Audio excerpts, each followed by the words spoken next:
کې یوسف علیه السلام په جیل کې و او قاصد ورپسې لاړو. بادشاه خوب لیدلی و او بیا هغه کس لاړو د بادشاه په اډر باندې. یوسف علیه السلام ورله د خوب هغه تعبیر وباسو او چې کله د خوب تعبیر ورله وباسو چې 2 کاله به سوکړی او 2 کاله به در باندې بیا د فراخی راځي، 1 کال به در باندې بیا ښه پراخه راځي چې په هغې کې به تاسو د میوو نه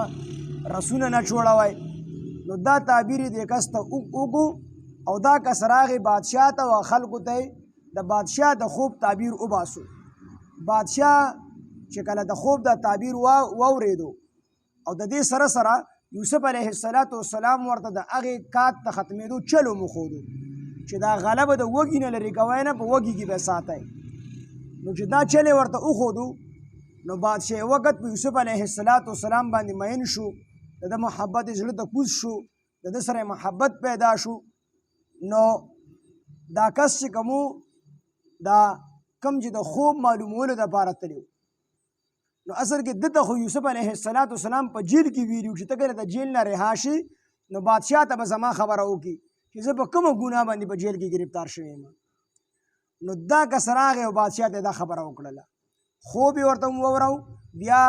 د کات ته ختمېدو هغه چل یې ورته وښودو چې غله په دې طریقه باندې استعمالی. د بادشاه د سره نور شوقه نور محبت پیدا شو. نو بادشاه پسې بل استازي ولیږو چې ورشه ده ته ووایه چې د جیل نه راوځه، دې د جیل نه راوباسه، دلته کې راوله. نو چې کله یوسف علیه السلام پسې دا استازي لړو او ده ته یې ویل چې بادشاه وخت دې غواړي او ته د جیل نه رها شو. نو په دقه ټیم کې یوسف علیه السلام خپل ځان صفایي بیانوله. نو ده انکار وکړو د جیل د وتو نه چې تر هغې پورې زه د جیل نه نه وځم تر څو چې بادشاه وخت د مصر دغه ښځو نه تپوس نه یې کړی چې کومو ښځو هغې خپلې ګوتې چې کوم دی کټ کړې وي، میوې کټ کولی، سبزي کټ کوله، په هغه حالت کې بې زه راووتم او دوی زما په محبت کې خپلې ګوتې کټ کړې. نو د هغې ښځو نه د دې معاملې تپوس وشي، تحقیق دې وشي، د هغې نه پس به زه چې کوم دی د جیل نه راوځم. او دی د دې دپاره کول چې عزیز مصر ما د عزیز مصر نمک خوړلی دی، روټۍ مې دغه خوړلی ده، خوراک سکاک مې دغه کړی دی، هغه راله ځای را کړی دی، هغه راله عزت را کړی دی، مرتبه یې را الله کړې ده. نو چې عزیز مصر ته زه سبا ثابت شم. نو بادشاه یې وکړه دغه ښځې راوغوښتلې، کومو ښځو چې د یوسف علیه السلام په محبت کې خپلې ګوتې کټ کړې وي، هغه یې راوغوښتلې، د هغې نه د مسلې تپوس وکړو چې دا معامله څنګه وه. نو هغه ټولو د یوسف علیه السلام پاکي بیان کړه چې یوسف علیه السلام پاک صفا دی، زلیخا ګنهګاره ده. تر دې پورې چې زلیخې په خپله باندې اقرار وکړو چې زه ګنهګاره یم او یوسف علیه السلام دا صفا دی، دی بې ګناه دی، بې ګناه جیل ته تللی. چې دا استازې کله لړ که نه او یوسف علیه السلام ورته دا خبره وکړه تر هغې پورې زه نه راوځم تر څو زما صفایي نه بیان شوي. نو په دقه ټایم کې دا خبره یوسف علیه السلام ته په خپله باندې ناخوښه ښکاره شوه. نو د دې د خپل ځان صفا ثابته و، وګړي صفا و، خو دا خبره په خوله باندې د استازي د وکړه چې تر هغې پورې زه نه در وځم تر څو چې زه صفا ثابت شوی نه یم. مطلب یې دا و چې لکه زه صفا یم په دې معامله کې. خو دا خبره یوسف علیه السلام ته خوښه نه شوله چې دا خبره ما ښکلې ونه کړله. په چا چې الله تعالی رحم وکړي هغه به د ګناه نه بچ شي، او په چا چې الله رحم ونه کړي دی د ګناه نه نشي بچ کېدلی. مطلب یې دا و چې د انسان د ګناه نه بچ کېږي د الله تعالی په توفیق سره بچ کېږي. دا خبره یې وکړه. رسول الله صلی الله علیه وسلم فرمایي چې کو چېرې د یوسف علیه السلام په ځای باندې زه په جیل کې وي او دوره موده زه په جیل کې پاتې شوی وي او ما پسې دا استازي راغلی وي چې بادشاه وخت وي چې ته د دې جیل نه راوځه ته رها شوي، زه به فورا راوتې. علما وایي دا د دې وجې نه چې دا د نبي علیه السلام هغه عاجزي انکساري وه چې ما کې عاجزي زه به راوتې وي. او دویمه دا چې نبي علیه السلام په تبلیغ باندې ډېر مین و، په امت باندې ډېر مین و. نو هغه وی چې زه به د جیل نه د دې وجې زر راوتې وي چې ما به خلکو ته د الله تعالی توحید بیان کړی. یوسف علیه السلام د دا خبره په خپله ښکلې ښکاره نه شوه. بادشاه وخت چې د خوب د تعبیر او د هر څه واورېدل، دا ښځې راوغوښتلې، د ښځو نه اقرار واغستو، ښځو ټولو په خپله باندې وویل چې یوسف علیه السلام صفا دی. نو بادشاه وخت بیا دوباره بل قاصد ولیږو، ورته ویل چې یوسف علیه السلام ماله راولی،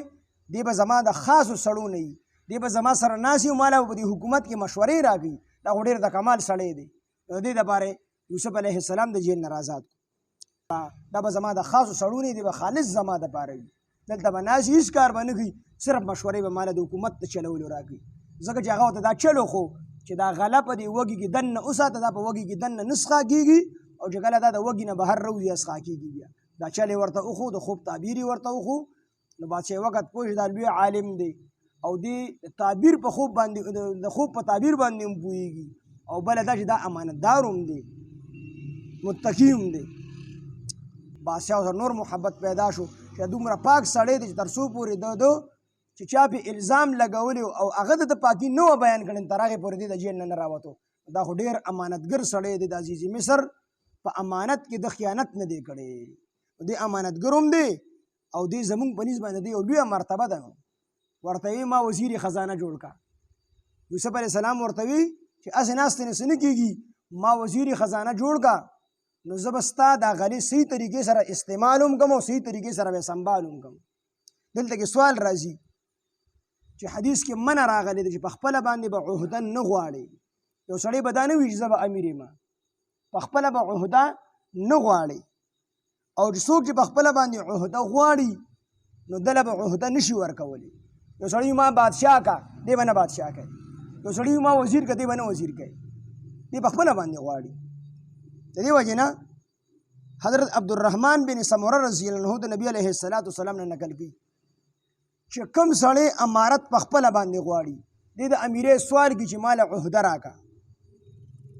دی سوال وکړي چې ماله عهده راکړه او دته عهده میلاو شوله دته عهده میلاو شوله وي دی پوه شه دته دا عهده پوه شه یعنې د الله تعالی مدد به د سره نه وي او چې کوم سړي له نور خلک دی خلیفه جوړ کړي نور خلک دی بادشاه جوړ کړي نو دی بادشاه سره او دی خلیفه سره به د الله تعالی مدد وي او چې دی په خپله باندې وغواړي او دته بادشاهي میلاو شي وزارت ورته میلاو شي MBA شي MNA شي نو د ده سره بیا د الله تعالی مدد نه وي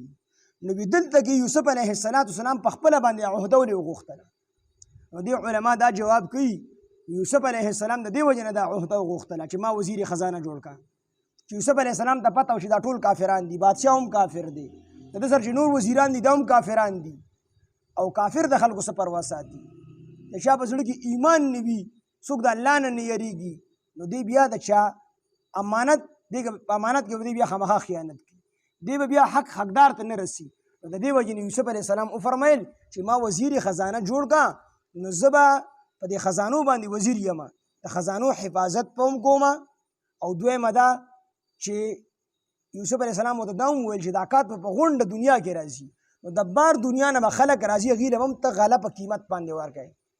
په مناسب قیمت باندې به ورکوې نو پیسې به دې هم کېږي د خلکو ضرورت به هم پوره کېږي نو د خلکو د غمخوارۍ د وجې نه د خیرخواهۍ د وجې نه یوسف علیه السلام په خپله باندې د وزیر خزانه عهده وغوښتله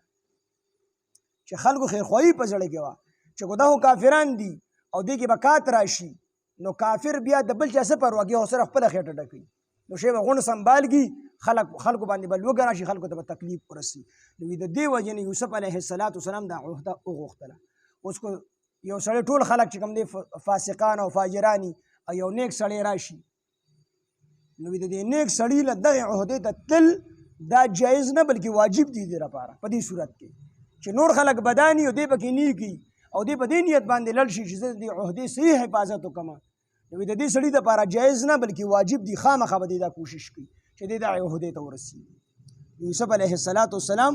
عهده غوښتې ده د خلکو د خیرخواهۍ دپاره یې غوښتې ده بل طرف ته ټول خلک کافرانو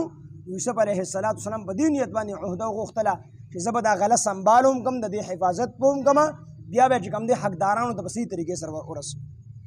په داسې صورت کې بیا انسان خپل کمال هم ښکاره کولی شي چې زه ګورې حافظ یم زه ګورې عالم یم په داسې صورت کې الله وي موږ ورته اقتدار ورکو د کوی نه مو راوچت کو او د مصر وزیر خزانه مو جوړ کو او بیا د وزیر خزانه عهده مو ترې واخیستله او د مصر بادشاه مو جوړ کو